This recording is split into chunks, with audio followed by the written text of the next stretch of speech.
Iron and Infrastructure Podcast Introduction. The podcast that ties together fitness and construction, shifting the industry narrative and giving insight on how to become a business owner while living life under the bar, weightlifting, personal development, the infrastructure industry, and how to merge the two worlds to achieve prosperity. I'd rather be sidelined trying to achieve greatness than watch greatness achieved and it only set on the sideline. Now introducing your host, Jacob Emery. All stand and applaud, please. This episode is brought to you by R&R Pipeline, an infrastructure company. Our purpose? Enhancing America's infrastructure with a safety-driven, integrity-led culture that provides an environment for team members to grow and thrive. All right, welcome back to the Iron and Infrastructure Podcast. We have Cory Gregory on again, and I want to talk about something that's very near and dear to my heart, and so it is to yours as well. It's something that has calloused me, has forged me, has broke me, built me, and absolutely changed everything in my life in a good way. And it's taught me some humility. I've a lot of learning lessons from it, a lot of what not to do. And it is this one 4-letter word called iron. The iron is something that builds my infrastructure, builds your infrastructure, and anyone that lifts, it builds their infrastructure in a very high level. So Cory, let's start with weightlifting in general, and what was the trigger for you at a young age to really just find this passion for lifting weights? Yeah, I think so. My grandfather taught me how to lift weights when I was about 11 or 12 years old. But if I really think back, my first memories of exercise, my mom was doing Jane Fonda records when I was a little kid. What's the time frame? Probably 80, I don't even know, 80-something, early 80s. And then she was using her bread rolling pin as an ab wheel. That's awesome. Like literally like the thing so she would far make, ahead of her time. she would make dough with. Yeah. I remember her using that as an ab wheel, which is pretty epic. Yeah, it is. And my old man, I don't remember seeing this, but said he was a 300-pound bencher and he weighed like 160 something. Yeah. And we had plastic weights and shit in my garage. Yeah. So I just remember that happening. So like the plastic weights with the sand correct. in them, yeah. And I remember him just stacking them, skinny bar, whatever. So I remember that happening when I was really young, like probably like 5 or under. But then I moved in with my grandparents when I was 12. I was like in 6th grade, I remember. And he kind of ended up being my dad because my dad wasn't around a lot. And I just remember wanting to spend time with him and wanting to be big and strong like him. My grandfather at his height was almost 6'3" and walked around about 240, 250. Big dude. It's very similar size to you. And so he looked larger than life to me. Right. And he was just a guy who always held his word, very old school, did coal mining, but settled in construction. And I just remember him coming home every day and lifting weights. The funny thing is, when I think back to our routines, he only knew how to do 6 exercises. Yeah. That's irrelevant, but he consistently did them, which was another thing I picked up on. Yeah. And so I think it really became, he said this, it'll make you stronger for sports, it'll help you build confidence, and the ladies like it too. And I was like, well, where do I sign up, Papa? So what was your pain point for you? Was it being skinny? Was it being I think smaller? that I think like anybody, you wanted to build confidence. I wasn't really getting picked on or anything like that. I was a halfway decent athlete, but I wasn't that big of a dude. So I think the thought of being able to be strong like the guy in the muscle magazines, and then or be strong like Papa and get a chance to build confidence, to me there was no downside. Right. And then as soon as I strung together, I think it was just in a few weeks, Jake, I started to see, I always talk about in every book I've ever written, that one delt cut, which it might have already been there. I might have just finally wore a tank top and noticed it, but that's irrelevant. It was, I think, the point of I noticed myself getting better, and that addiction, and it is that an obsession I started to create in that moment of wait, if I just come down here every day with my Papa and do this, I think I can get better. It's literally that. It's literally that. 12 years old, so 6th grade. Yeah, so I lived with them between 6th and 7th grade, and 5 days a week. And we had a little, a thing down, because he had a finished basement, but only we had a basement, and the ceilings were real tall because he built the house. So they might have been 8 or 9 foot ceilings, but he only finished half the basement, and the other half was where his shower was, where his weights were, and it was just like concrete floor. And so we just had a little thing over there where we would like write what we did, you know, very like old school, like regular type of lifting, curls, reverse curls, forearms, shit like that.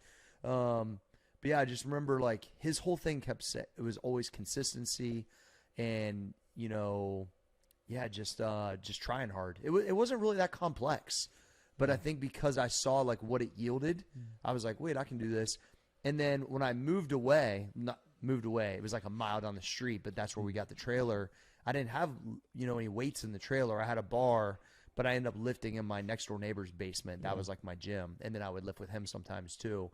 But then I haven't missed more than a week. And I would say it's probably more than 3 or 4 days since I was a sophomore in high school. So I missed the whole summer my freshman year because of sports. I thought, I don't know, back then they didn't know as much, right? But then I just made a decision, no more of that. I came into my sophomore year, and I've been consistent ever since. So I'm trying to think, you know, I was probably 13. Maybe I was probably even younger than that now that I think about it, because I had old maroon red sand weights. So they're plastic on the outside, had like sand in them. And mine were gold. Yeah. So same setup, real skinny bar. And I remember like the bench was so close that I could barely get like my shoulders in between it. Yeah. And this was at a very young age. And for me, it was just like, I just don't like who I am. You know, there was a pain point, obviously, being the fat kid, you know, I talk about it at length, and just being triggered by not liking the person that I was. And then being called lazy also. So having both of them dynamics and like, man, I just got to do better. And then it just formed this like calloused, I can't live without it type of deal where I'm such a better person because of it. And when I don't do it, then that's where I really start to become different.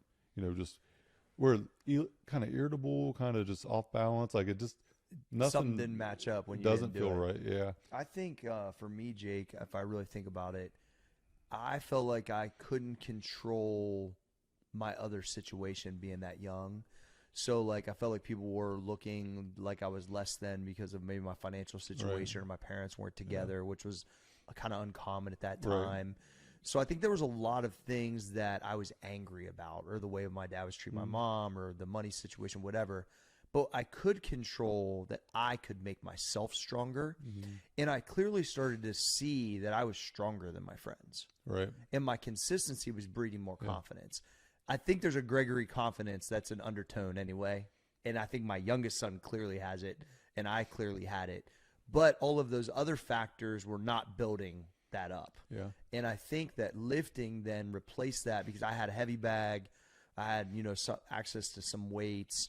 And then obviously I played some sports, but the reality is lifting, I was able to channel that anger, I think, into something different. And it definitely like helped me a ton. And then there was 2 guys that were really serious lifters that lifted in a garage like a couple miles from me. And I was probably a junior in high school when I got to go train with them periodically. And I got to see grown men that knew how to lift that were actually intense. Right. And they had something where they was supersetting like crazy all the time. And if they set the barbell down, it's almost like they had like a rule, like it couldn't sit there for like fucking 5 seconds. I mean, I swear to you, they were setting it down a curl. The next guy was grabbing it. It was like a speed of intensity in just the drop sets. And like and these dudes were yoked up. And so I just remember thinking like, it wasn't powerlifting. It was like intense bodybuilding though. And these dudes were, you know, none of them did it for their living. They just did it to build themselves up. And so I got that. And some of the incline curls with the twist came from those guys. I'm still using some of these protocols. It's unbelievable. Well, you mentioned the basics earlier, and if you did nothing extreme, we do extreme shit now. Yeah. But if you just stuck to the basics over time. Oh, yeah. It's insane. Squat, bench, deadlift. It's compounding interest like everything else. Yeah, it is. And you can always add more weight on the basic movements, and that's it. That's you all have to really show need. up, dude. That just like the drinking water, the first, like there's certain components that just will never change. Yeah. Doesn't matter how you lift, how intense. Like at the end of the day, I show up to lift every day that I'm supposed to, which for me is Monday through Friday. I do things on the weekends too, but like here at the gym, I'm just here. Sometimes it don't look that great. Some days I'm Superman. Some Most days I'm we not. don't want to even really do it or be here. But I don't even think about it otherwise. I don't either. You know, whenever you said that, I think a couple of years ago, you're like, I just don't have any emotion about it. I just show up. There is no emotion. My alarm goes off. I just get up and go do it. There's not a decision-making process. When you get, that is such a freeing, like powerful thing, because I don't either. I don't think about it. If my alarm's set, like there is no, not getting out of bed. Unless I'm unconscious and don't, hear it. But if I'm that's like rare. got super hammered the night before and I went to bed when I normally can get up, which doesn't happen super often, but it does happen. But the reality is, in a normal situation, whether I go to bed late, early, or whatever, that is the price that I have to always pay for the life that I think I want or envisioned, and it has started there. And since I started, whether it started at 7, which was a really long time ago, but since it was 5 and then evolved to 4 well over a decade ago, that there is nothing that has contributed to my success or well-being or any of it more than that, because it has set the tone. Somebody said something the other day. I was listening to an interview. They were like, find me somebody that gets up early and trains every day that's probably not just a little bit happier and a little bit more successful. Dude, I don't know anybody that's like, I'm fucking miserable and I do this practice. I just don't know anybody that way. Never met somebody. And you think about like challenging adversity, situations in life. Every day before 7 o'clock, we have had an hour or two with the weight. We are up earlier than 99% of people, and then personal development before 7 o'clock every day. I got an hour and a half with the weight, hour and a half personal development. Almost before 7 o'clock. Well, I would say the competition, the camaraderie on top of those things too, Jake. It's a brotherhood. It is a brotherhood. It's different. And it could be a brotherhood even if you only had one other guy. Right. Like just a training partner, which is important because there's accountability there too, right? Yeah. So I think it's one of those things where there's and I've already, thought about these things a lot over the last couple years as our crews went up, down, sideways. But the reality is, at some point, everything has its run time. And there'll be a time where there is no 4 a.m. crew. And I'll look back and go, whether I'm still going by myself and it's on the island or I live somewhere else or it's still here, whatever that thing is, it's like there is such a unique thing going on here for such a period of time that helped everybody that was around it grow. Yeah. And I think we saw a lot of that by the West Side guys when they've reflected back. Yeah. And that actually Tony helped. talks about it at length. Yeah, and that helped me a ton, I think, understand what we have going on here, which is really cool. But yeah, I'm super thankful for it. And once again, a lot of things I took from Louie, like when you walk in the gym, you're Cory.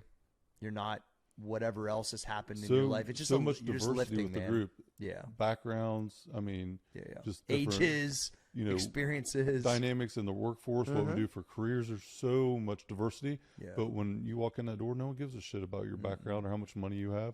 We all walk in with the same looking hoodies, putting chalks on our hands, like chalk on our hands. I'm getting my ass kicked constantly, so I must not fucking care. Right. I'm trying to fucking win. I'm tired of getting my ass beat by Treadway and your ass and fucking John.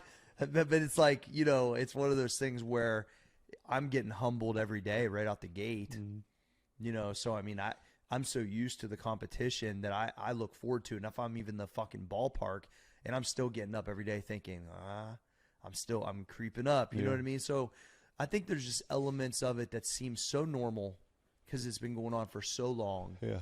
But at the end of the day, the consistency of just training, I've said this for a really long time. I have to go through that whole washing machine to be normal.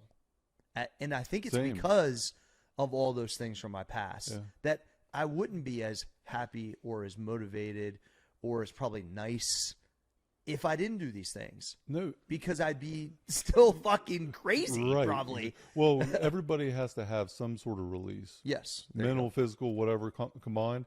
We really get both of it with the iron. It is really a mental and physical release. Dude, before 6 o'clock, I can be the most miserable human showing up. But by the time I leave, I'm good. Yeah. And so you're at least better. Right, better, yeah. And I cannot tell you how many times in my younger days when I was in a lot of trouble. So I was basically, told I need anger management, probably 18 to 20 years old. I should have been told that probably. Well, I had quite a few events that showcased that I did need it. And after a couple months, I was pretty happy. Yeah. And it was right around the what the hell are you doing with your lifetime frame? What was different? Well, I was training 3 or 4 hours a day. Yeah, it changed everything. So I wanted to, I was a miserable person walking in that door. And between hitting the weights in the morning and then getting my ass kicked by Dustin and the boxing crew, I was pretty happy going home. Yeah. Right? Everything really changed from that. Now, the anger management that I was portrayed to need was sitting down and talking to someone about it. And it was what I needed. I needed to have that physical release.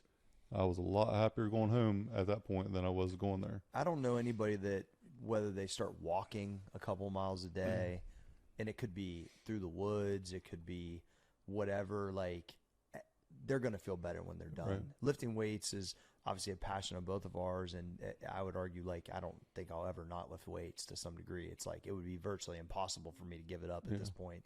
It's just been such a part of my life. As long as I'm physically capable, I'm going to be doing it. Yeah, and there's sometimes I've questioned it from time to time, but then now I'm on another run again. So it's like, but the reality is, it's just contributed such a happiness to my life that even if it wasn't my job, I would still be the maniac guy that lifted weights. It's not my job, right? Correct. Yeah. But I still like have such a passion for it. Yeah.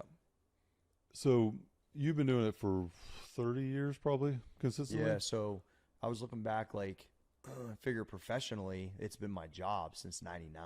Yeah. So that's like 25. Right. And then another 5. So I've had 30 years probably without missing more than a week. So something that's not really talked about for a lot of people, me and you have been in this game for a long time. Mm-hmm. Me and you don't look, with our shirts off, we do not look like normal people, right?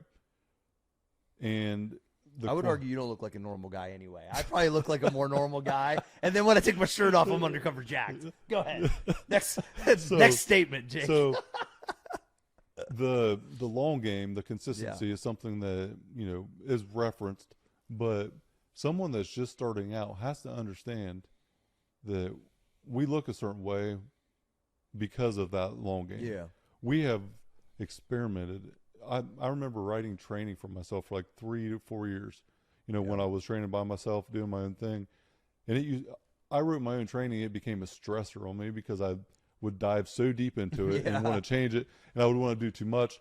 Coming back to 4AM crew is an absolute relief for me because now I show up and follow train. the get stack. Yeah, it's such a nice thing now. But it took years of evolution, years of trial and error, failing. So people that are just starting out have to understand there's a reason why you only take one step at a time, right? Yeah, like we talk about the hydration being the first thing, mobility being the first thing. We're not going to advocate for someone to go squat 400 pounds. No. And they haven't lifted weights before. You got to start very, very small. But the compound effect and the wins, then eventually you're going to do things you never thought were possible. Yeah, 100%. So starting out, expectations can't be that high. Unfortunately, it's the reality of it. You have to be. They shouldn't be that high for what can be accomplished, and honestly, what you're going to get out of it from a standpoint of like you're not going to look like you in the fucking 2 weeks. I always say, like, how long did it take you to get the way you are right now? That's exactly where I was wanting to go because someone that's 100 pounds overweight. Yeah. Well, you didn't gain 100 pounds in a month, so you're not going to lose it in a month. Yeah. It's going to take time, and it's going to take a lot of hard work. You have to give yourself the patience and time because it took you a long time to get that way. You can't undo it, super fast. But you have to just say, I'm going to commit to just being better. That's it. Like in general. And over time, you will get better if that's your general consensus that you are just committed to being better. Yeah. Not perfect, not the strongest, not the progress, most not sexy, perfection. just progress daily or monthly or weekly, however, whatever your brain can lock onto, because everyone's a little different. Whether it's some people want to do push-ups, pull-ups, and walk, and they say, I can do a few of those each day and walk a half mile, and you know that that's something that in your personality you can do, do it. And then elaborate on it. So I'm always like trying to figure out, for some reason the lunges was like that for me. I don't like running. I don't dislike rucking now. Like, I think it's kind of cool. But there was no like conditioning that I said, yep, I enjoy doing that. But for some reason, the lunges were different, and I look forward to them. They were really difficult. They worked really well, and I kind of owned them in a way. But it was like, you know, I think even me being a professional at it, I still was searching for what is something I can really be consistent at. That's what I'm always trying to, what do I like to do that's still difficult? Because I don't like CrossFit. I understand CrossFit. I respect CrossFit. It's difficult. I'm not that good at it, but I don't like it. Yeah. So I'm not going to stick with it. Right. And you have to find out what is version 1 that so-and-so can do and actually not dislike so bad that they actually could tend to look forward to it eventually. Yep. I think there's some strategies with this whole thing that you need to try to figure out, especially early stage. And that's why the basics are very important. You know, what is the best training? What is the best diet protocol? You know, best The one supplement. you'll follow. It's the one that you stick to, Yeah. right? And start small, experiment, you know, stick it out for a few weeks. If you don't like it, adjust it. I think the 4-week cycle for the training change is very, very important. I think science says after 6 weeks, if you don't mix it up of some sort, then you start to you know, and I would your say, body like, for adapts us, to it. it's after 3 we start to go, oh, we're ready for something new. Yeah. But 4 weeks seems like most people can get their brain locked on. I can do this for a month, and I get a new one next month. Right. And I think for people that don't really understand a lot of training, that's probably or even that do understand training, that's a good cycle to be on. And here you go. We're at Get Stacked 115, which is 115 months, which is what, 6 years, 7 years of it? I don't even know how long. It's a lot, though. Yeah. So it's like, that's the way we operate. That's the way I've operated for a really long time, and it just continued to work. Because the long game, the consistency is the long game on everything. Building a business, building money, building your body, building it's literally on all of it. And so it's the easiest concept but the hardest to execute. That's why I think people don't go far enough to figure out their strategy to execute a consistent life. Because same thing with anabolic fasting and all these things I figured out that are complex to some people from a diet standpoint. It's because I was trying to find, God's sake, something I could follow and still have a little bit of a lifestyle. And so all of these things that I've come into from content in my business were me searching for a better way for me to be able to stick to it, so then I could teach other people how to stick to it. And I think that maybe a lot of people don't do enough of trial and error. You are your own experiment and your own science project. Please look at yourself that way. That is 100% what it is. And then you need to figure out what makes me feel better. Yes, that's it. What makes me feel better? Right. And get addicted to feeling good. The process. I'm like addicted to the process because I know what it yields. I feel good. I feel younger. I have abilities of, like, my confidence is up so I can go pursue things that I've always wanted to do. Like, and so I've continued to build these processes around my life to try to enhance my life. And they have. So why would I stop doing them? Right. As crazy as they look from the outside in, they keep working. Yeah. So it's not the accomplishment of 11 magazine covers, something like 13, that? but 13, okay. who's counting? Hey, I cut you short on that. We got 13 Those magazine two covers. of them, I was right? struggling, Jake. Come on. Magazine covers, bodybuilding shows, powerlifting meets, all the accolades, to showcase how dedicated you are to the craft. And for a drug-free athlete, how much success you've had over a long period of time. But the magazine covers and all the accolades are great, but they're not the accomplishment. The accomplishment is every day waking up. Yeah. It's feeling a certain way. If you had to describe your perfect day, if I did this the other day, I was talking to someone about your perfect day, and they asked me what mine looks like, and I pulled my calendar up and I showed it to them. Every day is a perfect day because I love what I do. Yeah.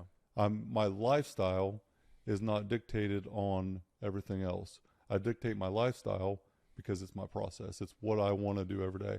I want to come in here and lift weights. Same. It's not I need to, I want to. It's something I desire to do. Yeah. Now, I don't always feel like it. Hell no. I'm tired and exhausted like the next person, but I'm a much better person when I leave. And I was half asleep for the first 15 minutes today, I think. Oh, yeah, for sure. Yeah. Today was one of them days early, right? The bar felt heavy. It did. Like literally the bar. Some days when walking in here, I don't even know how I'm going to move, how to get a certain way, right? It takes me 20 minutes just to warm up. But every day that I come in here now, I'm normally the first or second one here at 3:30, 3:40. In the first 15 minutes, what I really am here for is gratitude. Yeah. Because it does have an quiet, too, at expiration that date. time, yeah. Yeah. It does have an expiration date. It And does. while I'm warming up, I'm more present than I've ever really been in any facet of my life. West Side, I was there. I started out at the bottom, and by the time I was done there, I had worked my way up pretty high. And I remember the first day that I beat everybody on benching that one day. I think it only happened once or twice. Yeah. And I was pumped. Oh, yeah. Like you I win didn't- anything there. If I was even within 100 pounds of a motherfucker, I was happy. So I beat Lee, who is Lee's strong. mid-50s now, 180, 200 pounds maybe, Yeah. at 500-pound bencher, like strong as shit. And the day that I beat him, I walked out of there with my chest puffed. Hell yeah. I let him hear enough. I didn't let him hear it all because I knew next week he's probably going to kick my ass. Lee's So strong. I had to, be patient with that. But overall, the iron will teach you so much, Oh, yeah. and it'll teach you about the teamwork, the culture. We've trained, the old school gym and Westside Barbell, two of the most elite gyms you're ever going to find. But it really speaks to a lot of our humble beginnings. Yeah. The old school gym, you walk in here, if you go into the bathroom of the old school gym, you question your life if you got to take a shit, right? I love the bathroom here. But it is old school. Oh, yeah. Everything about it. And like today, you had something in your eye and we were talking about like shit falling off the ceiling. You don't know what kind of craziness is in here. But it's kind of like that humble I was beginning. like, I think I got some fiberglass in my eye, Jake. But you think about like the trailer stories that you talk Yeah. about and the humble beginnings. It's a reminder. It is a dude. reminder because we're never going to be able to escape what our environment was growing up. And it's why we are who we are. 100%. Dude, here's the thing, too, is, what's interesting about kind of how my path of business is I had a 30,000 square foot, really like pretty facility in Denver that I, was part of my company. And that was not my dream gym. Yep. That was Brad's dream gym. And, I didn't live in Denver and I wasn't at the corporate office. I had old school gym, which is my dream gym. And so it's clearly that it has nothing to do with that because I could have changed this a million different For sure. times Yeah. and chose to get less people here, not more, and more grungy and get rid of more shit and keep it more basic. And because at the end of the day, that environment being represented in my life, and I would argue now in my kids' lives, is really important to the fabric of my family, myself, and just who I am. It was funny because the guy from Jailhouse Strong, we've been tweeting back and forth, and I respect that dude. He's like super strong, like writes about like some really cool shit. He's got a lot of really good stuff. He does. Yeah. He writes about all the old guys I've always like read about, and he does like articles on them and stuff. Yeah. And I tweeted out the men's health thing this morning, the thing we were just talking about this cover thing or whatever. And he wrote back, he has this thing called gas station ready. Yep. Which means if you try to attack him at the gas station, Good he'll luck. kick your ass, right? Good Because luck. he's fucking jacked. Yeah. And he wrote back, Chippendales ready. Because I quote tweeted, I said, yeah, but at the gas station on the way home from the 4 a.m. workout. Right. Yeah. Because that's the thing that I think, these things that look, quote unquote, Hollywood, they're really not rooted in that. No. They're rooted in the other thing that just happens to end up there. Yeah. And so sometimes people can get the wrong idea about the quote unquote like pretty boy shit, but that ain't really how it got there. I mean, look at me. There right? you probably get it I'm all the the time, prime bro. example, like Yeah. the GQ pipeliner, right? I had that shit forever, but at the end of the day, It's just a byproduct, and it ends up being looked upon that way, but that's not how it got there. no. So, I mean, we can just always present funny. ourselves. We take care of ourselves, so we're going to have a different appeal in a For sure. room of people that don't. However we dress, regardless, we're going to be it's a separator. It's a separator. Once we walk in. Yeah. If you walk in like you do right now to a board meeting with a bunch of suit and ties, you're still going to be a separator Yeah. because you are different. You look different. People that know you know what you're about. But then that level of fucking confidence, Yeah, it's different, dude. that confidence is so high. It's something that is so authentic and raw. It's an insecurity for a lot of people. I've been around a lot of really confident people that didn't lift weights too. But it's funny is the thing But did they have some sort of fitness release or anything? That's where I'm going at is that every other piece of their life they were extremely confident in, or at least perceived to be. But the only thing they ever wanted to talk about was that part. Right. Because that was the part that I clearly had going on, Right. and that they aspired to or wondered why they couldn't get it all together because they were high-level performers that had way more money and success, but just couldn't lock that part in. And it was like one of those things. I'm like a magnet of them trying to fit. Like, okay, I would leave these meetings always with their email sending them something. It was unbelievable how it happened. I know it's been happening to you too. Yeah, 100%. It's almost impossible. So to my point of your point is that whenever there's a clear separator when it's in a physical nature, it's almost like a thing that people cannot get past because it's so apparent. And I'm not even like a big imposing figure, but I think because of just being put together and having true confidence, not fake fucking confidence, but actual earned true confidence, people are either scared of it and it makes them feel super insecure even when I'm not attempting that, or they're drawn to it and they want to know how they can bottle up a little bit of it. And I've had both, or at multiple times in my life, and it just never changes. It's always a separator. It's a huge network builder. It is. So a lot of the network that I've built recently, it's acknowledged right off the beginning, like, oh shit. It's almost like impossible, especially with how big, like tall you are too, Jake. You're so big, it's almost hard not to, no matter what the environment is, for somebody not to comment on it. Right. So your answers back, I think, are really important. Well, because that ends up getting to me, but it's not usually the first thing. Yeah. With you, even with us, it is. Yeah. Fuck, you look at Jake's big ass coming in. Right. Like, it's always a thing for you. So that interaction is really, I think, would be a little bit trickier than mine. Mine ends up there eventually, but a lot of times it's not the first thing. Well, it becomes awkward. No, I'm sure it's so very awkward. Like I knew we were in Miami for an association event earlier in the year, and I walk up to a group of guys that I know very well that are very, very successful, and they call me the GQ pipeliner, and they're with a group, maybe 3 or 4 guys that I didn't know. Yeah. And that was my introduction That's to your acknowledgement. Intro. Yeah. And then like everyone gets really weird about it, and it's like grown ass men.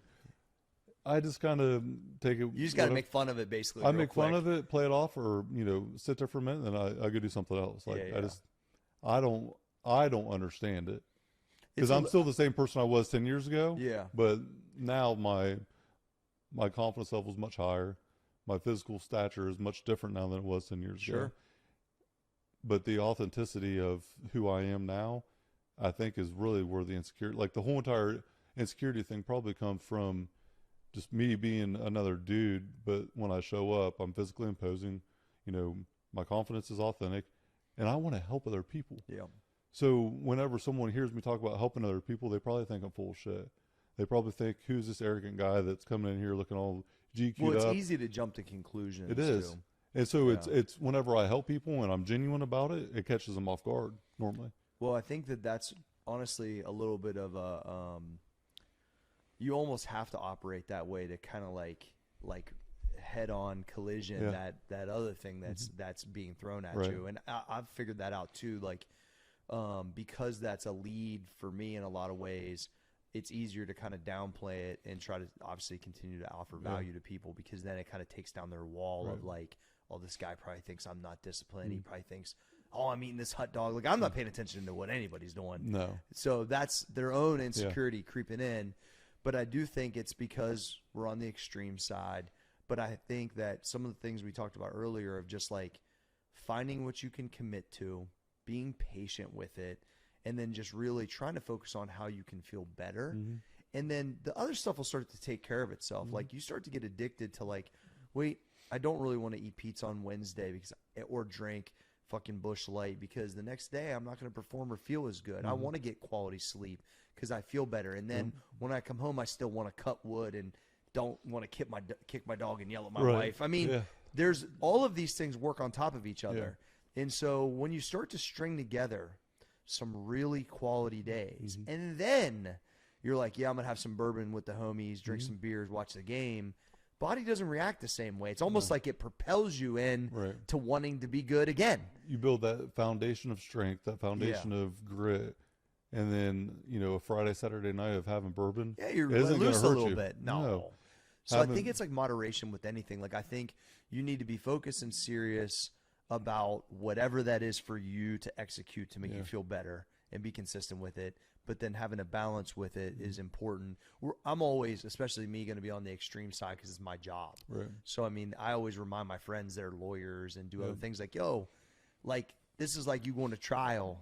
Like this is why, you know what I mean? So like this is my gig. It's most people's hobbies, but it's not my hobby. Right. And so I have a different set of rules for myself and expectations. So that, that kind of goes, you have to kind of look at that a little differently too. And what works all the way for you doesn't work all the way for everyone. Like you said, figuring out what works best for you.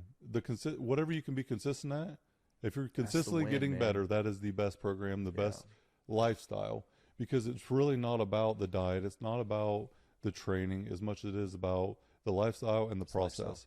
Figure out what fits your lifestyle and what makes you love the process.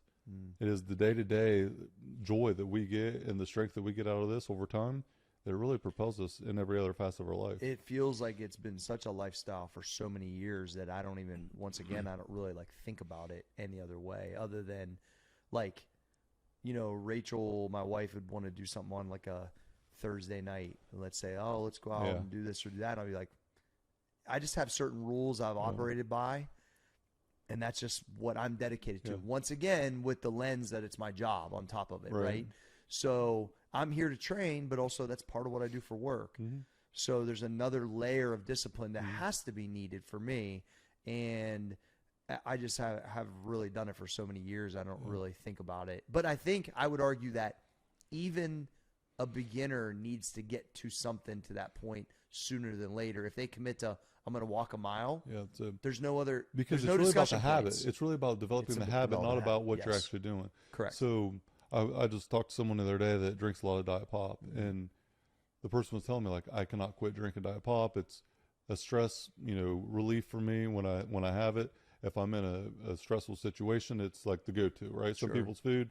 This person was Diet Pop. And they're like, I've tried everything. I've quit before and went back on it. And then I told them, I was like, let me help you out. Drink a bottle of water for every Diet Pop that you have. I'm not taking any Diet Pop away. You drink as much as you want. But you have to match it with a bottle of water. Yeah, that'd definitely help. 21 days of that, right? So it's just forming the habit. Because it's not just the pop that's the issue. It's the ability to form that new habit that is going to help the progress. I love Diet Pop too. And then, I do too. When my dad was a truck driver, he would haul the syrup for the pop. Yeah. Can't even go through the city. You have to go on 270 because it's hazardous material and concentration. Yeah. He told me that. I was like, okay. Yeah. Well, like Diet Dr. Pepper. Yeah, I love Diet Dr. Pepper. It's my favorite. Like Diet Coke. You know, I mix it with my bourbon. Yeah. You know? But once again, in moderation. Moderation, right? It's okay. I'm not doing it every day. No. Right? A few times a month, whatever. But it doesn't affect my body any. No. Everything else that I do around it has propelled me to, I can handle that. And there's times where I've probably drank way too much and woke up and felt completely fine because I was already hydrated. Yeah, of all the other my stuff. Nutrition's not out of whack. You know, my hormones are balanced. Everything in my life is already set up for this foundation of a little bit of dysfunction. For sure. But it's turning it off on Sunday morning and going back. I think Sunday being a normal day has to is be a reset the absolute, you have to. You cannot go into Monday behind because you never catch up if you do. I've tried. So with the protocols I created for the things I teach to the people on the app, I tried to make it Sunday as an extra day so many times early days. It doesn't work. It doesn't. Man. You're behind on Monday. You feel like crap. I know everybody's like, oh, well, football on Sunday. Well, watch fucking college football and drink. Yeah. I mean, I don't know what to tell you. I'm just telling you that Sunday makes you less motivated to start your week, and it gives you those Monday blues of what you got to do. Well, then your sleep's off Sunday, then you're back to waking up early. Like it doesn't start you on a good foot. I've tried to make it work so many times. It just doesn't seem like it works. Right. And I lose momentum for the week. And the easiest way is then you're missing stuff by Wednesday and Thursday because you're tired. Just listen to me. It ain't worth it. Drink on Friday and Saturday. Yeah. and that if you have to drink more than that, then I think we have a whole different issue there, right? 100%. So lifestyle, process are the two big components.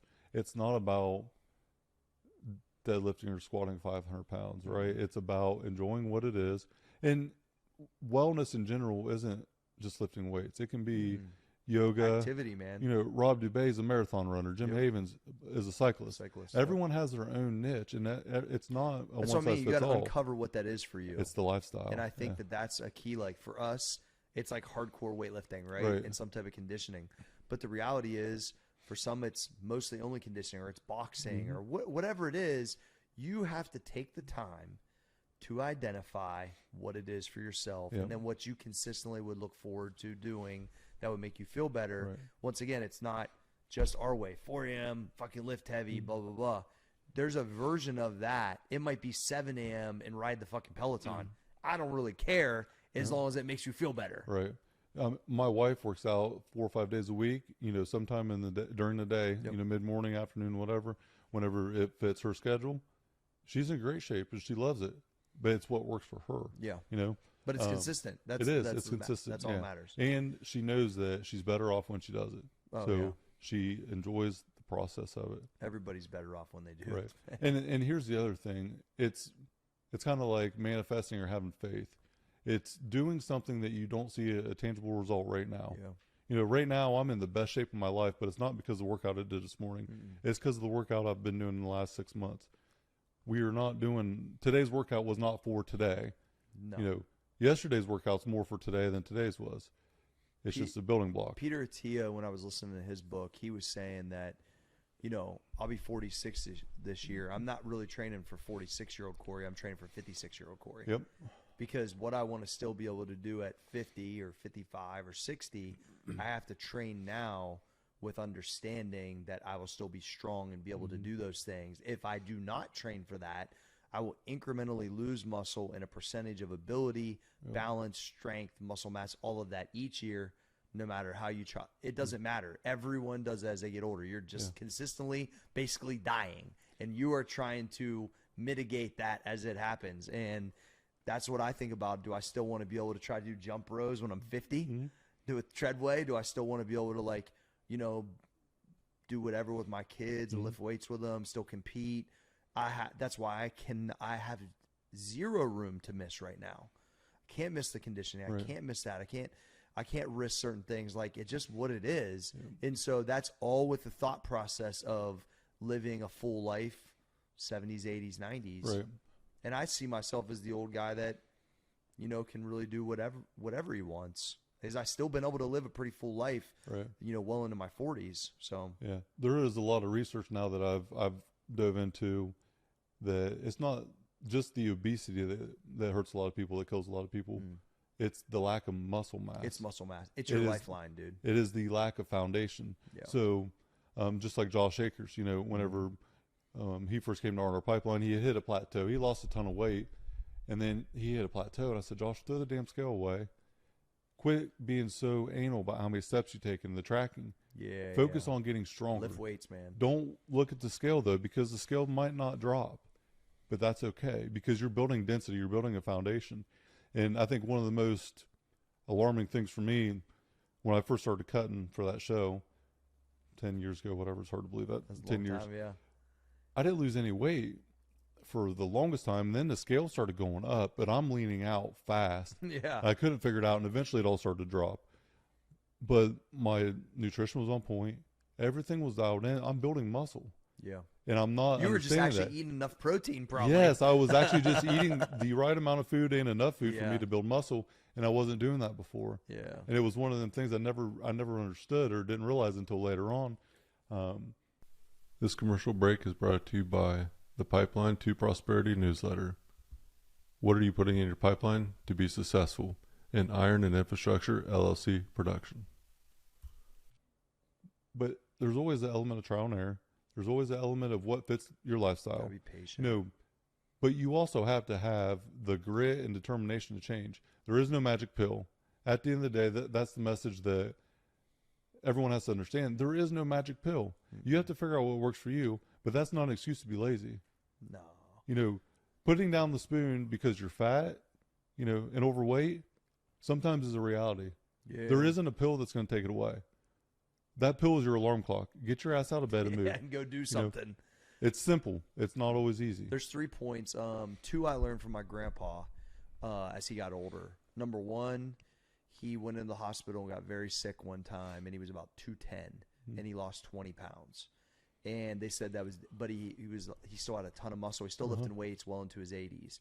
And he went in at 210 or 215 and came out at like 200 or 195. And the doctor just said, you would not be alive if you came in at 195.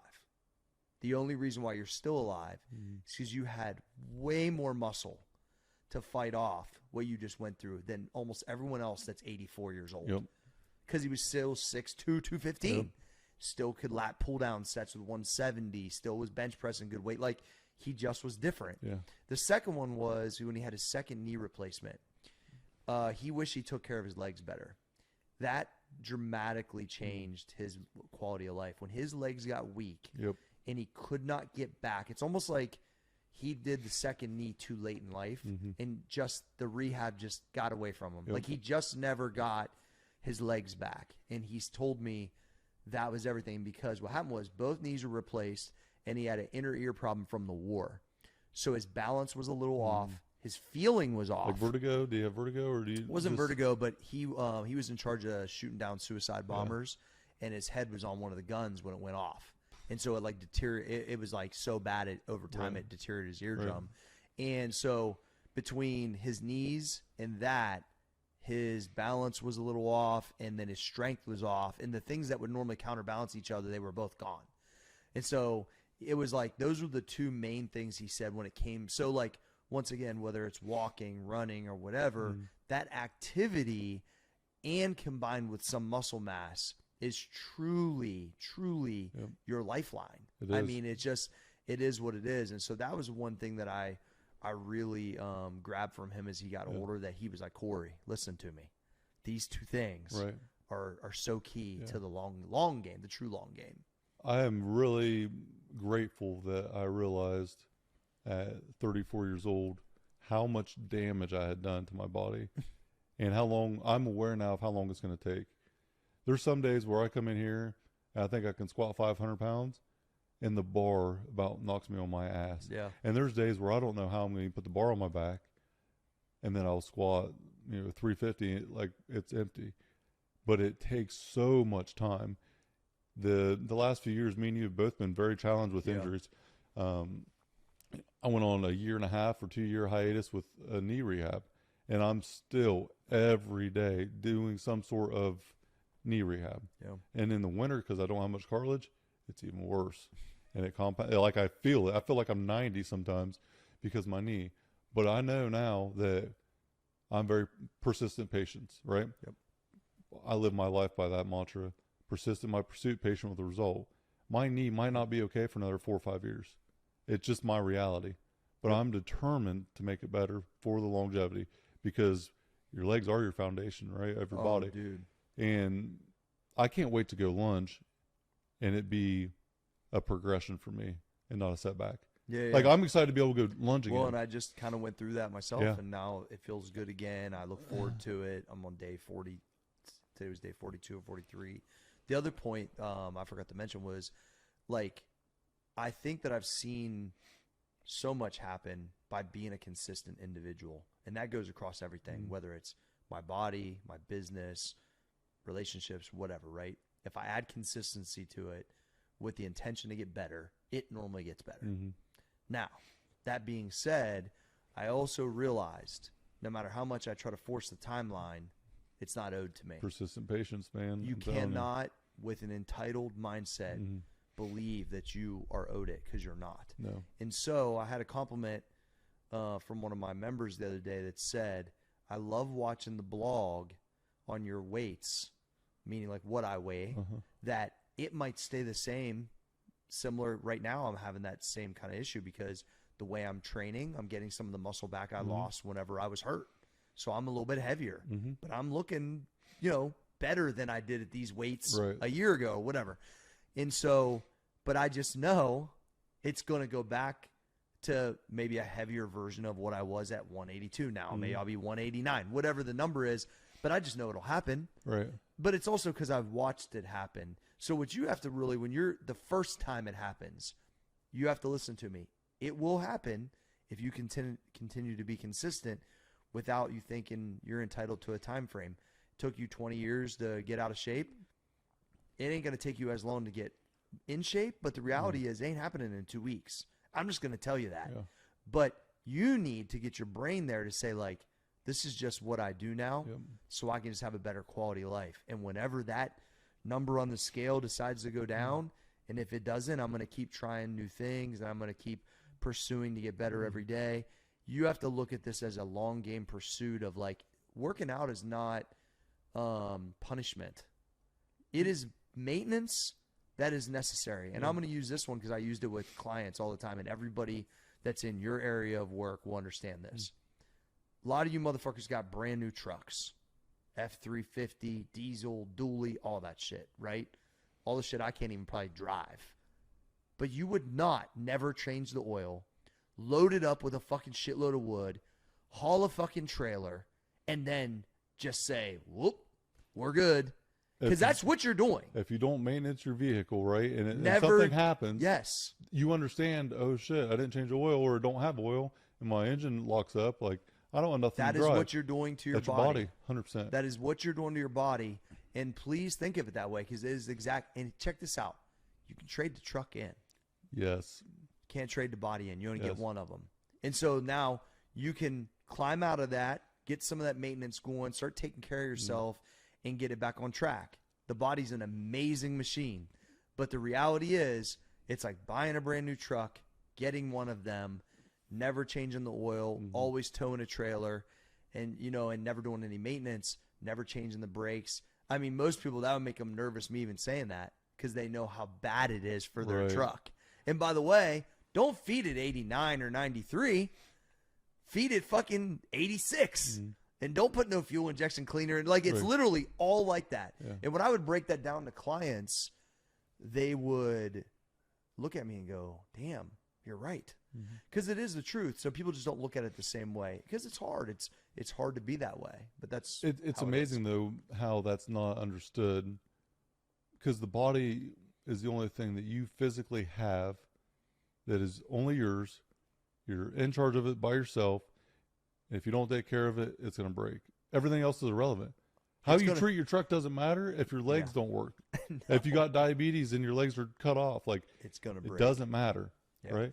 Well, and we're not even guaranteed that we even get a full shake at this thing. No. Meaning that even if you take care of your body, you still could have some unfortunate event or you take care of your vehicle, and it's a lemon. It's part of life, right? Yeah. But the one thing about it, until that point where you find out it's a lemon, your life is a lot better off. Well, your quality of life is better when you take care of yourself. 100%. I can guarantee you something. If you never take care of yourself, you're going to have issues. Yeah. If you do, that's a fact. I'll guarantee you that. You never take care of yourself. Wellness or illness. That is fucking going to happen. Yeah. If you do take care of yourself, you got a better shot at this thing. 100%. That's it. Yeah. It's literally that simple. Yeah. It's building that foundation for a more quality life every day, though. Like, we enjoy our process. No matter when our time is up, our fulfillment in life is going to be so much more than someone that doesn't do what we do. Now, I'm not advocating to be a 4 a.m. crew member. I actually recommend not doing it to most people. It's hard. Because it's really, really difficult. Yeah. And most people are going to fail trying it. That's why I always say the small steps, starting out with, once or twice a week, half hour a day. Just a half hour earlier than you do now. That's it. It doesn't matter if it's in the 4s, 5s, 6, 7s. It's commitment to a different lifestyle, enjoying the process, and foundational building blocks are what are so essential. But it took us 20 years, 30 years of doing this. Like, it's a long, long time to get to the point we're at. So if you're just starting and you want to aspire to be like us in a year, it's probably not a realistic goal, right? Something that's just repeatable, that is a little bit more uncomfortable than what you got going on right now, will help you a ton. You're going to build a lot of confidence through that too. Yeah. And like for me, the way that I look is a side effect of my discipline and my diet and everything. I'm in better shape now than I've probably ever been. Since we met, I've probably never been in this good a shape as far as my physical appearance. Mentally, better than I've ever been. Yeah, it all goes hand in hand, bro. Right. Physically, I still have so many issues I'm working through, but everything else is dialed in so that when my time comes to smoke Treadway on Wednesday morning squatting, which is going to happen one of these days. Treadway. I can't wait till I out squat him. It's going to happen. Just wait. Think about this, Jake. I don't know how much vacation your guys get at your work, but let's say 2 weeks, right? But they clearly have to go to work every day. I think because it is my job, I probably view it the same way. And that's really how probably most people should view it. They're going to have a certain amount of days they're going to miss. That's life, right? Whether that's a week, 2 weeks. And I would argue if that's all it was, you'd be winning. Like if they're intermittent, right? But you should really look at it like it's a job for yourself. Like about it's a job yourself. to prepare yourself for your job. I mean, that too. So it's like you really should have that same concept of like Monday through Friday, whatever it is that your brain – a lot of people like to work out on Saturdays because they have more time. Right. Maybe you don't like working out on Mondays. Maybe it's Tuesday through Saturday. Whatever that is, and that you just stick to it and really say like, this is my job to make me feel better. And I think that maybe that's part of because it's both for me. I've always looked at it like that. Like I got to go to work/work out on Monday. It's just, I don't really have an option. You take that decision-making out of it. And then yes, there's things that come up. So I would look at it like in a good way, this is part of your job for you, not for the company you work at, not for your own company, but maintenance on yourself to make you feel better. Because I would also say a lot of people just don't take enough time for themselves. Sounds like real selfish and all these things because you got kids, you got all this. I got all that stuff too. But the reality is you got to take care of you so you can take care of others. What's the return on investment, right? If we don't do this, our return of ourselves to everyone else is a lot less. And it's not, I'll help you if you help me. I'll help me to be a better person for you. Yeah, so I can help them. That's it. Same with like our family. I do what I do selfishly because I'm a better person when I do it. And if I'm a better quality person and I'm able to provide more and give more to the people that I care about, yes, it's a win. If I go to bed at 11 o'clock, like I did the other night, like Sunday night, 11 o'clock, I'm still up. I wake up at 3 o'clock. Not because I want to, because it's what I need to do at that day. But in general, I want to do it because I'm a better person.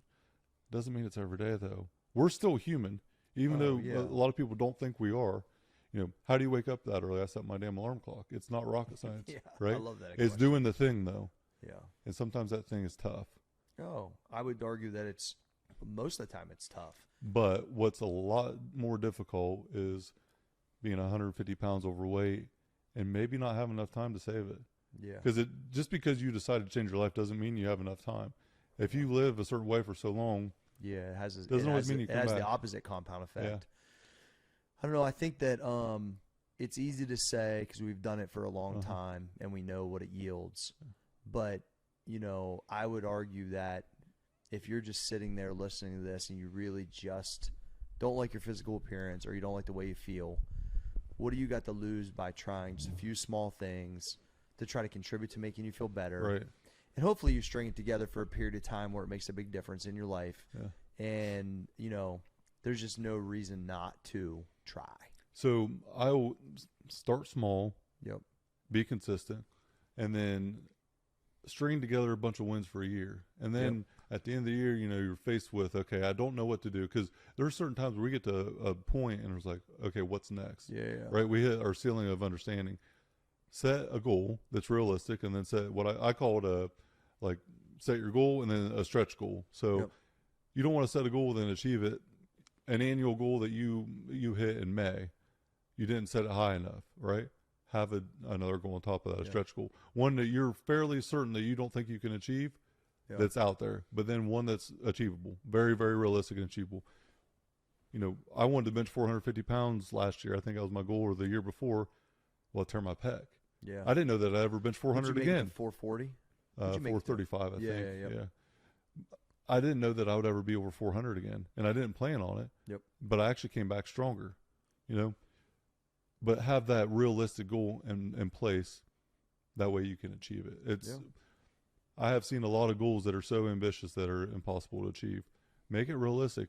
The checking the goal being achieved is a lot more beneficial to most people than having a goal that's so unattainable. It shouldn't be a chip shot, but you should know that, hey, this is going to take some real discipline to get there. Yeah. And because I notice if I put things like way out of touch, it's good to think about those things. But then if you're thinking, wait, that feels way out of touch, that's kind of defeating the purpose. It needs to be like, I got that if the happens. Yeah. And I do a little bit better with that. But, all in all, I think the dialogue around this is really good, Jake, because it's obvious by listening to the conversation that it's contributed greatly to our lives by being this way. We wouldn't be here if it wasn't for that. For multiple reasons, but in general. It'd be impossible. I would argue if my grandfather doesn't teach me how to lift weights, I don't know where I would be, bro. If I wasn't a fat kid getting picked on, I probably wouldn't be sitting here. I wouldn't be taking my shirt off every day. I just wonder what – it's hard to tell what path I would have ended up down. So I think both of us could have ended up much different people. Yeah. And so I think, like, I've had a lot of gratitude because of that, which is also why I'm glad, most of my business is contributing, like helping others kind of figure it out. Right. And, there's nothing better than when somebody goes, well, that one thing you said that I didn't even realize would impact you, or, this one idea that I kind of put in my life made me feel better. That's really what has made it all worth it long term. I'm all about solutions. I say I'm in the solutions industry, and luckily for the listeners, you have some solutions to be able to provide. Cory G Fitness, Max Effort Muscle, that you're the CEO of, and go ahead and with a new edition of Keeney's Kitchen. Keeney's Kitchen, Columbus. Yeah, the meal service. It's like we've made it pretty simplistic to whether you're a super beginner or advanced. Between all the content of the businesses, the Cory G Fitness app, Max Effort Muscle for the supplements, and now if you're local, Keeney's Kitchen, Columbus, like there's opportunities to kind of almost fall into a better kind of path of health and fitness, I think. Yeah. So any pain point that any of the listeners have, you can provide them all right with what you have there. So go ahead, plug each one. Give a little description of it. That way everyone knows how to find it, where to go. Yeah, if you're just looking for, if you're a local person and you're like, I listen to you guys, I got no clue what to eat. And that's a lot of people. Well, with Keeney's Kitchen, it's Keeney, Keeney's Kitchen, Columbus. The meals are amazing too. The meals taste super good. They're phenomenal. And I made 2 menus. Yeah. I made the I Want Abs menu, which is the stuff that me and Jake eat most of the time, which is clearly you're going to get better if you eat. Right. And we made the Everyday Athlete, which is still really healthy, just has a little bit more carbs and has some wraps and things like that. You can't go wrong with either. You don't have to think about it. When I eat one of these things. Prepared. Preparation is already prepped. Huge. So that makes it real easy, right? For any workouts and just mindset type stuff, the Cory G Fitness app has everything laid out from dumbbell only workouts to the advanced stuff to cardio workouts. All of that is on the app. So it's all encompassing for a whole family too. Like you can there isn't anything that cannot be, taken from there and plug and played and go. Yeah, I mean it's really got the resources now are a lifelong thing of work. And then Max Effort Muscle has all of the supplements, protein, pre-workout, post-workout recovery, stuff we talked about, amino recovery, put in your jug at work. So we really have the solutions. I think at this point, what I'm working on as a business person is to make them even easier to clearly understand how they fit in. Sometimes things are confusing to people that aren't into it. And so I'm trying to do a better job of just like making it real simple to say, I come in, identify what workout's best for me and my situation, what 2 or 3, 4 supplements I need to better my life. And then obviously with the meals, it's pretty self-explanatory. But that's something I'm really working on, is to simplify the process. Well, and you've done such a good job about making it about lifestyle. It's so simple. Man. And it's really because I was trying to make it better for myself. That's it. Which sounds funny and a little bit selfish, but every time I've leaned in to try to figure out a solution for me, it's then been able to serve other people better. Well, you are human. Last time I checked, right? For sure. So you enjoy the luxuries in life just the same as anyone else does, but you also want to make sure that you are primed and ready for your future self. So when can I keep it up? Some things you can't keep up. They're too hard. Well, yes, it is your job. You know, the businesses that you own revolve around this. Yep. It is your passion and your job, but you're doing it for longevity, for a much bigger purpose in life. And you're still human. You still like to have fun. You're not this dude that's, you know, bringing Tupperware everywhere, 7 meals a day. Like, I was that you guy. created everything It's because not of a sustainable. lifestyle. Yes. Yeah, it's not sustainable. Yeah. I just knew that the things that were difficult for me, how could I ask somebody that it's not their job to do? And that's why I created all these things that I think are still difficult because they're not just eating pizza every day and not training. I mean, clearly. But the reality was I was trying to find solutions for people that care about their health, want to get better, and that can stay on it, which is why the lifestyle piece is so important. And because, to your point, that's how I want to live. And so that's where all this stuff came from. So you really made it so easy and simple both to live this way, because I don't program or do anything. I just follow. Now, my nutrition protocol, you know, I'm 230 right now. Yeah. So, and I'm pretty lean. I have to take in more calories than the average size person. Yeah, for sure. But it's still all revolved around the same dynamic. Yeah. So Cory G Fitness app, you know, the amount of content and training protocol in there, no one that signs up is going to be able to go through all that in their lifetime. No. Nobody. We're trying to make it more easier digestible because of that. I think it's overwhelming. There's sometimes. so much value in there. It's going to showcase all the training protocol, where to start, how to do it on a daily basis, everything. Supplement protocol. You know, I always recommend in the blue collar line of work, aminos throughout the day. Yep. Staple. Have to. Greens, because most people don't eat enough vegetables. Greens are that's a huge key. Good, man. Yeah. So the greens are always something there. You know, for me, I have to have pre-workout. You know, I'm not really conscious till I take it. Yeah, same. But if you never did anything else outside of the greens and the aminos during the day, you know, if you eat red meat, creatine's not an absolute have to. Yep. I put creatine in my jug, you know, 2 scoops every day. But I highly recommend at least starting with aminos for the hydration part. You know, water's aminos, boring. greens, and protein, pretty much anybody that's around, because our protein tastes good, whether it's the regular tri-blend or the plant. Like, once again, you're at the cupboards at night, you don't want to eat something bad, you can make yourself a protein shake. And they don't have to taste bad. Ours don't taste bad. So it's like amazing. Still better than, you know, eating chips or whatever. So I think that there's, once again, some strategies that you can just put in place to kind of help not self-sabotage yourself. And that's what I try to do, is create a lifestyle where most guys and gals can be like, well, I can eat the way I'm supposed to for 4 or 5 days because I know I'm getting something at the end of that week. And you've earned it. It feels different. Yeah. Feels different. A lot of people understand their why behind wanting to, you know, change, but the what is very difficult. Yeah. But it's really simple with what you've done. Yeah. You know, you have the food, the supplements, the training, how to do the nutrition, the content for mental, you know, enhancement, personal development. Big, like, it's all in there. To keep people motivated, man. Like, and I think that my passion of all these years and having a place to put it all has been really awesome. Yeah. And as I go back through the library that's there, because we've been doing it since 2015, coming up 9-10 years of just putting content there clearly almost every day. It's been really cool. So yeah, it's a resource. It's inexpensive, $15 a month, and you can get a lot of what you need there. So everything's there. Yeah. So what you have developed is not training, nutrition. It is a lifestyle enhancement from every facet of your life. Yeah. Outside of career path, you are in the business of developing people. I believe that to be true. I just don't know if they realize that coming in, Jake. Yeah. I think that's why I've most recently kind of backed off that piece, because that's the piece I really like doing. But I think it's a little bit intimidating. I think once people start getting down a road of like feeling better and looking for more, then that stuff starts to become glowing a little bit more. Right. And so I've kind of like, that's how it started originally, right? So I've kind of returned back to that, because I think that that's, you know, how people come upon that content because now they're ready for it is different than me sending it to them before they're ready, in my opinion. So I think that that's, but the true change comes with all of it, though. Right. I think.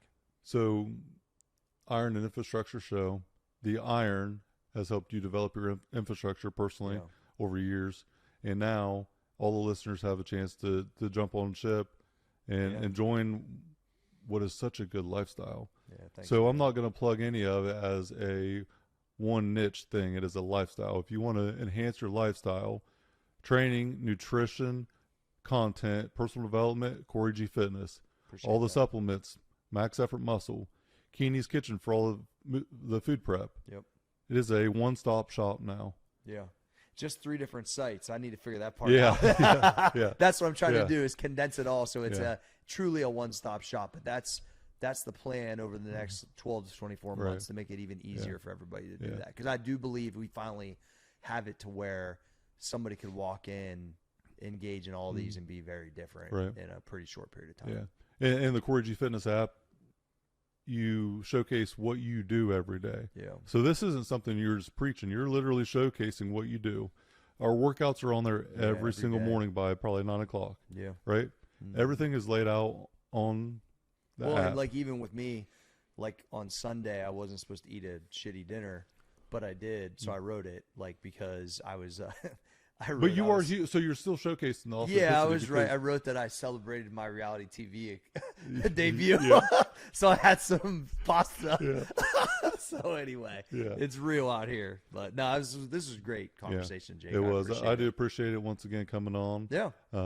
Close down the show for us. Talk about lifestyle in Yeah. general and plug it however you want. But Yeah. let's shut it down. I mean, at the end of the day, right, when you are ready to change, I believe I have the right concepts in place that you can engage in. And my goal is always to make sure that after you come to Cory G Fitness, I can educate you in potentially a better way to operate that'll make you feel better and enrich your life. It doesn't have to be my exact way, but you can take pieces of it and say, this, and this, and I can get better. And so the reality is this entire process, like all these years, this is not my hobby. This has clearly been my full-time job since I've been a young adult. And I have taken all of that knowledge and all that trial and error. Thousands and thousands, if not millions of people at this point have done my workouts all over the world.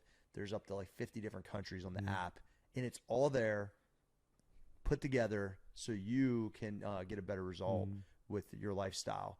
And that's like me trying to say it in the most humble way possible, but it has clearly worked for thousands and thousands of people everywhere, all over the world. And so it's all right there for an inexpensive resource to help educate people. I'm super proud of it, and I'm always trying to make it better. We got a new app update coming up soon, but that's where you should start at. Just go to the app and start nibbing around and try to figure out what am I going to try this week. Absolutely. $15 a month. Okay. Yeah. That's 2 packs of smokes, a few energy drinks. I don't ever want to hear someone say that they cannot afford that or they can't do it. You can literally change your life for $15 a month. Yeah, that was 2 packs of Newports and a Mickey's 40s for me back in the day. Yeah. And that was probably like 1 pack or a 12 pack of beer, right? It is the it is the smallest amount That's of money amazing. for the largest return on that So, investment. You want to change your lifestyle for $15 a month. That's all you have to do. Sign up for Cory G Think about Fitness. this. Think about this, Jake. Ryan Gerber, who we know, knows how to do everything, right? Shout out Ryan. If he took all of his knowledge for the 25 years, including yourself, everybody that's in the field that's so good at these things, and they were able to put it in one spot for people to be able to come just purchase it to learn it for $15, that's basically what I did. That's exactly what I did. It just happens to be exercise, diet, nutrition, and mindset. And so somebody that's elite at their job, which I believe I'm still trying to get better, but I've proven that I can do this at a high level. It's all in there. That's what that app is. Yeah. And so that's the best way to describe it. Yeah. Full encompassing lifestyle enhancement. CoryGFitness.com, MaxEffortMuscle.com. Yeah. G, I appreciate you coming on the show. Thanks, man. This was awesome. Thanks again.